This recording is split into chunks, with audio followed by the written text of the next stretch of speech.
So was the astrologers converting the movements of the planets into computer software. And as you can see now, we have the most amazing computer software that does everything. So, and this heralds the new awakening of astrology, because it's now becoming something that everybody can do. You don't have to learn the maths anymore. So this is like the dawning of the age of Aquarius that they were talking or singing about in the 60s. It's now happening now. You know, people are getting into astrology and everybody's learning it, like you guys tonight, you know. So. but gradually it's becoming the way of understanding yourself, which is probably one of the most important things. We're all here to really, what's more important in the world, you know, well, to be happy, you know, to show how much love you can bring to the world, and to know yourself, you know. I mean, those are three very important things. So, you know, and astrology does all that, right? So, you know, it's very, you know, a key. It's a key, okay?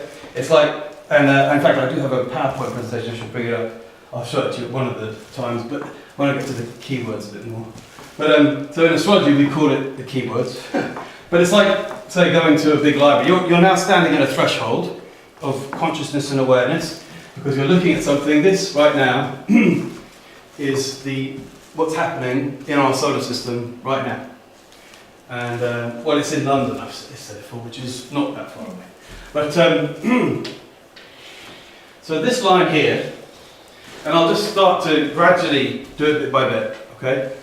Just, this is just about some orientation for you, okay? So what you're looking at, all right? So this is what we call geocentric. Now I need to talk about that first. So geocentric. Now,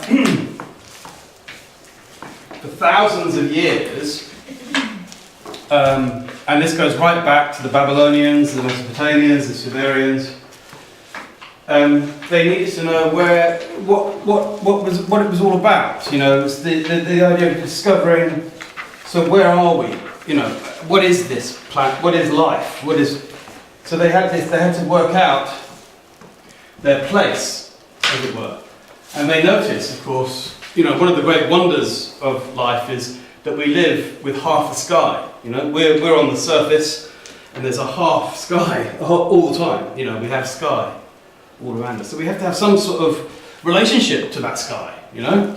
So when the sun goes down and all the stars come out, well, that expands the mind, because it starts to look and wonder what it's all about. And this has been going on for 5,000 plus years. So the ancients used to look when the sun went down, they would look at the sky and they'd see the planets following the same path that the sun did. So there's a band that goes around the planet, like that, right? And the planets are all on that band, and they all travel around the band. This is the band. Here it is. Okay, and that is the band that has 12 constellations crossing it. Okay, and those constellations are the 12 star signs that we all know, right? In fact, though, there are 88 constellations in the northern hemisphere. So in the half a sky dome, when we are standing up here in the northern part of the planet, we've got half a sky dome like that, and there are 88 constellations. But there's 12 constellations that cross over this band, and this band is consisted. It's you know, everything is projected from the mind, but this band is a circle of 360 degrees. And that's what the Babylonians, the Mesopotamians, the Sumerians, they measured that. They worked out what they called the Great Circle, which then took the name of the Ecliptic. So what you're looking at here is the circle of 360 degrees is called the Ecliptic, or the Great Circle. And it's a band that the planets follow. Quite a narrow band in the sky, but you can always see the planets going on it. The planets are in front of the stars. Okay? So you can usually see the planets more than the stars, right? And the way to see a planet is a planet doesn't twinkle. A star twinkles and has different lights and colours. You know, a planet is an unchanging light. Okay, like it just shines, a light. rather than a sparkling, twinkling object, as it were. Everybody got me so far? Mm-hmm. Everyone cool with this? All right. Can we open the door or the window? Yeah, definitely. We need to open the door because that actually puts out a remarkable amount of heat. The video. That's fine. Yeah. So is that okay? And then there's a little catch there. Can you see that? Yeah. If you just push that down. Has it done it? I think so. Yep. I'm going to describe the word geocentric. Yes, I'm about to get into that. You're about Yeah, about to get into that. Okay, I was thinking, I don't know What happens is that in order to bring you around to this, right, I'll go off on quite lots of tangents and I'll try and bring it back always. So, but do remind me to bring it back because the geocentric is incredibly important, right? So I'm just going to get to that now, right? Everyone got me so far with the learning of the idea of where it came from, right? Can I just check? You said Yes. it's 360 degrees. What did you say the thing around it's called? Ecliptic. Yeah. So this is the band of 360 degrees that is known as the ecliptic in astrology. Okay. That's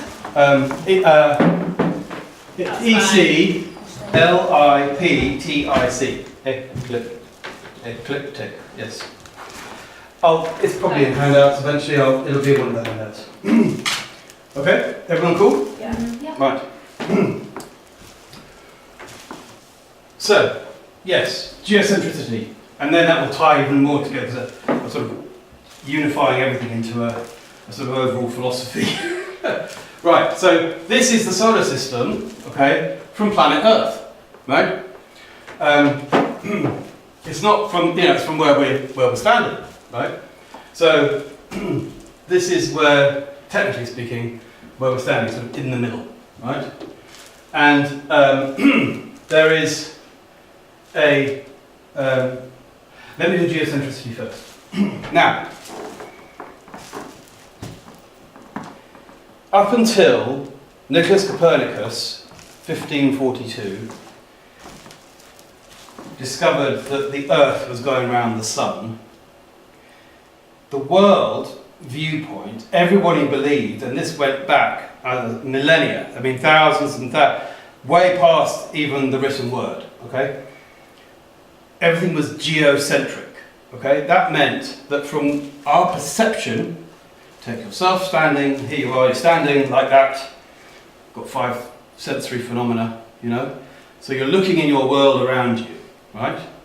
And that, if you like, is a sphere of consciousness, okay? So this is your reality, right? That's all in here, right? And that is so you are at the centre of your own world, okay? That's geocentric, because it means you're at the centre of your world. Geo, world, or land, or, and geocentric, the centre of your own world. So the ancients, going back thousands and thousands of years, Earth was a sphere in the middle of everything. And everything went around the Earth, okay? All the planets, the Sun and the Moon, all went around the Earth. The Earth was in the middle. And that was that was religion as well. The Vatican, they had, laws about that, that no one could say anything different. The world, we were in the centre of the universe, and there was no two ways about that. Until Copernicus came along and said, actually, we're going around the Sun. Now, Copernicus, when he did that, he set in place the revolution that then became science. But it also was the thing that kind of got the Renaissance going as well, which was the phase from sort of like 15th, 16th, 17th centuries, 18th centuries. And then that led to the Age of Enlightenment, which led to the Age of Reason. And all this behind this was the Industrial Revolution, and in this way the idea that astrology started to get overrun because people wanted to know, I suppose, facts. They wanted to look into things, so they were developing telescopes to look up and outwards. That's how they discovered the outer planets, Uranus, Neptune and Pluto. But they also they turned the telescope around and created microscopes in order to look into the world as well. So it was the idea of like what's out there and what's further in there, like within, in a scientific kind of way. And the real thing about astrology is this geocentric viewpoint is that we live in this consciousness-based world. And so the planets, I want to show you the difference between geocentric and heliocentric. Heliocentric means going around the sun, okay? So, you know, when in science, we're told, oh, well, the solar system, I'll explain them. Firstly, I want to do geocentric with you, okay? So geocentric is like this, right? Imagine yourself, just close your eyes for a minute, and just center yourself, just know that you are there, centering yourself like that. Take a breath in or something like that, and just be with yourself for 1 second, while you then imagine yourself at the middle of the solar system, and imagine all the planets going around you in a circle, right? Everything going around you, going from different sizes outwards, everything's going around you. How does that feel, right? It feels quite centric, doesn't it, to know that there's lots of stuff circling around you, right? But then if you go heliocentric, now I want you to imagine, close your eyes again, and I want you to imagine where you're standing, you're going around in a circle, because actually what's at the centre is the Sun, and then Mercury and Venus, and in fact you're not going round, you're actually going around the Sun. So if your eyes close, you go around the Sun, and how do you feel that way? It's maybe slightly sort of discombobulated, or something. It feels a bit different, doesn't it? If you take that sort of idea of the feeling. Everyone got that? You see what I'm trying to say? Does that make sense? Yeah? And so that is the kind of difference, right, of heliocentric and geocentric. So to go back to geocentric again, I'm now going to help you build an imagined model of the ancient universe, okay? And that's the space that you need to be in for astrology, okay? So go back to geocentric again. Put yourself in the centre, close your eyes for a minute, and breathe in. And then I want you to imagine what's the first planet you can see when you go away from, when you're moving outwards. You get to the moon, okay? The moon's the first thing, okay? So that's what's called the lunary sphere, the lunar sphere, okay? And that goes around the Earth, all right? That's the first sphere. So if you imagine yourself about 1 arm's length, right? Imagine the moon going around yourself like that, okay? And that's about that distance away, right? And then I want you to imagine the planet, and it's just spinning around, just going around you like that, right? And then I want you to imagine Mercury, okay, going past that. Mercury's just on the outside of the moon, and that's going around. And then I want you to imagine Venus going around. And then it's the Sun. And that's also going around. So everything's going around you, because you're actually looking, when you look at your own chart on your handout, you're in the middle of your own chart, right? And everything's going around you, okay? Am I making this clear? Is this all right? Yeah? After the Sun, you've got Mars, and then you've got Jupiter, and then you've got Saturn. All right? So those are your 7 spheres. They're like crystalline spheres, if you like, imaginary crystalline spheres. They all interlock, they're all nested together, and they all move in this beautiful sense of harmony.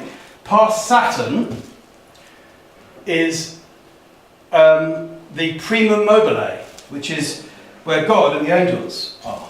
And that's actually the ecliptic, that's the star signs, okay? So you've got 7 spheres. So you go from the moon, the first sphere, to Saturn, the 7th sphere, and that's the 7th heaven. We actually live under heaven. In fact, I was listening to Radio 2 today in the car, and Steve Wright played The Birds. Turn, turn, turn. You know that tune from the 1960s? You know? Turn, turn, turn. You know that song? Listen to it, and you'll listen to the chorus. And there's a purpose and a season to everything under heaven, right? Because they got that from the Bible, right? Not that, but it's from Ecclesiastes. But it's the thing, the idea, everything is under the heavens, and we are under the heavens. The heavens are in height. We move up, and then we move out to fill our dome, right? And these are the 7 heavens. So I've now given you a bit of a guided meditation to the 7 heavens, and that's the first time I've done that, by the way. This is what's going in my book, and that's why I had to record it today. Sorry, what did you say it's called? Called turn after Saturn. you get what's called the primum mobile, which is the realm of the, well, it's not a realm actually because we're in the realm. So the primum mobile is past the celestial sphere, and it's where God and the elect inhabit, or the creator, let's call it the creator and the elect, or the angels. And it is the place of the unmoved mover, which is a brilliant, that's how the medieval cosmology used to be. The unmoved mover is the one who's through the creator's love of the world, everything turns. It's quite profound, really, but it's in a good way. You know, it's like wow, you know. And that's how they used to think. Right? And that's how everybody used to think. So you've just had a lesson in medieval cosmology, okay? But in order to do that, I'm also showing you your chart, okay? Everyone cool so far? We're all good with this, That's yeah? good, Yeah? Everyone happy? Is that No? cosmology? Yes. Questions? Yeah. When you said that they discovered that the Earth moved around the Sun, how did that impact astrology itself? Yeah. Well, it took about 200 years for Copernicus's theories to be properly integrated. You know, at the time, of course, all the great works of literature used to use the seven spheres as a cosmological model. So you had Aristotle and Plato, the Greek philosophers. They actually created the seven spheres, or well, I say created. They got it from the ancient Egyptians, right? So, you know, and where they got it from, well, you know.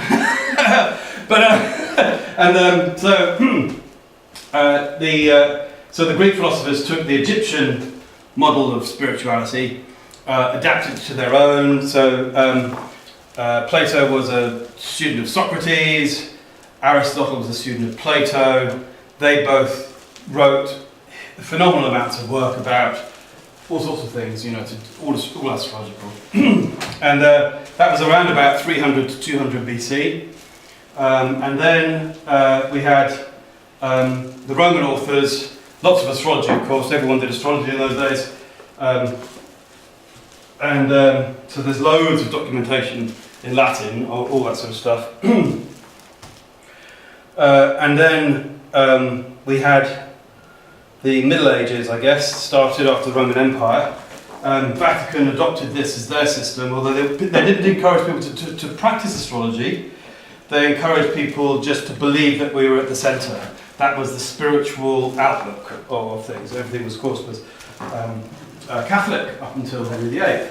But which is actually very spiritual, has a lot of ideas which are behind it, that particular religion.